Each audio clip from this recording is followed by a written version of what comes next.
Hello guys, আসসালামু আলাইকুম। আমরা ফেসবুক পেজ কিভাবে পার্মানেন্টলি ডিলিট করব চলুন দেখা যাক। প্রথমে আমরা ফেসবুক অ্যাপ্লিকেশনটি ওপেন করে নেব। এরপর আমরা ডান দিকে যে প্রোফাইল চিহ্নটি দেখতে পাচ্ছি এখানে ক্লিক করব। ক্লিক করার পর ডান দিকে দেখেন একটা অ্যারো চিহ্ন আছে, আমরা এখানে ক্লিক করব।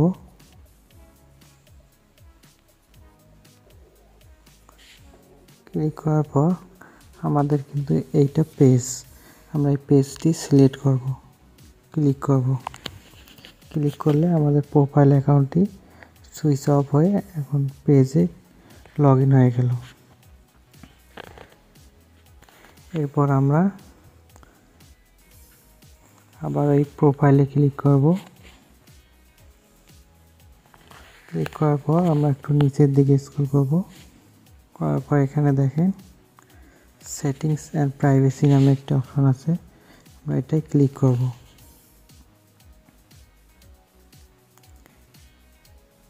ক্লিক করার পর আমরা আবারও সেটিংস নামে একটি অপশন আছে, এখানে ক্লিক করব।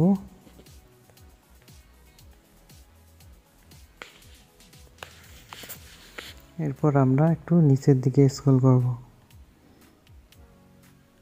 নিচের দিকে আসার পর আমরা এখানে দেখেন অ্যাক্সেস অ্যান্ড কন্ট্রোলস নামে একটি অপশন আছে, আমরা এটাই ক্লিক করব।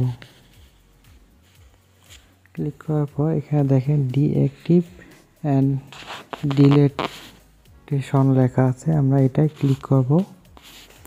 ক্লিক করার পর এখানে দেখেন ডিঅ্যাক্টিভ পেজ এবং ডিলেট পেজ এবং আনপাবলিক পেজ, আমরা এখানে যেহেতু পেজটি ডিলিট করে দেব পার্মানেন্টলি ভাবে, আমরা এই ডিলিট পেজে সিলেক্ট করব, টিক মার্কটি দিয়ে দেব। এরপর আমরা নিচে কন্টিনিউয়ে ক্লিক করব। কন্টিনিউয়ে ক্লিক করার পর আমরা যে কারণে ফেসবুক পেজটি ডিলিট করে দেব এখানে যে কোনো একটি আপনারা অপশন চয়েস করে নেবেন, বা এখানে নিতে পারেন মাই অ্যাকাউন্ট ওয়াজ হ্যাক, এখানে সিলেক্ট করে নিতেও পারেন। এরপর আপনারা কন্টিনিউ ক্লিক করে দেবেন। কন্টিনিউ ক্লিক করে দেওয়ার পর আপনারা কিন্তু চাইলে এখানে অনেক ইনফরমেশন আছে, ফটো ভিডিও এগুলো ডাউনলোড করে নিতে পারেন। না লাগে আপনাদের তাহলে আপনারা আবারও কন্টিনিউ ক্লিক করে দেবেন। ক্লিক করে দেওয়ার পর এখানে কিন্তু আপনাদের ফেসবুকের পাসওয়ার্ডটি চাচ্ছে, আপনারা এখানে ফেসবুকের পাসওয়ার্ডটি দিতে হবে। পাসওয়ার্ডটি দিয়ে দিচ্ছি, আপনারা আবারও কন্টিনিউ ক্লিক করবেন। কন্টিনিউ ক্লিক করার পর আবারও কন্টিনিউ লেখাটি চলে এসেছে।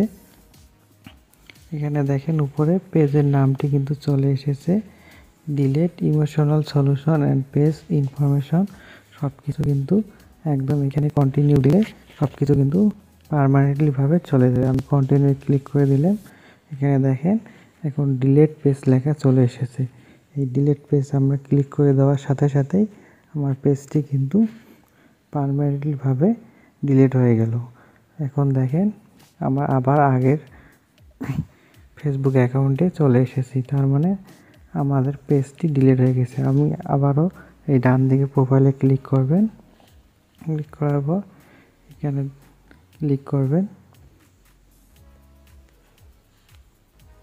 ক্লিক করলে এখানে দেখেন এখন কিন্তু পেজটি শো করতেছে না, তার মানে আমাদের পেজটি পার্মানেন্টলি ডিলিট হয়ে গেছে। এভাবে আপনারা আপনাদের ফেসবুক পেজটি পার্মানেন্টভাবে ডিলিট করতে পারেন। ভিডিওটি যদি আপনাদের কাছে ভালো লেগে থাকে তাহলে আমাদের চ্যানেলটি একটি লাইক, কমেন্ট, শেয়ার এবং সাবস্ক্রাইব করে আমাদের সাথেই থাকবেন।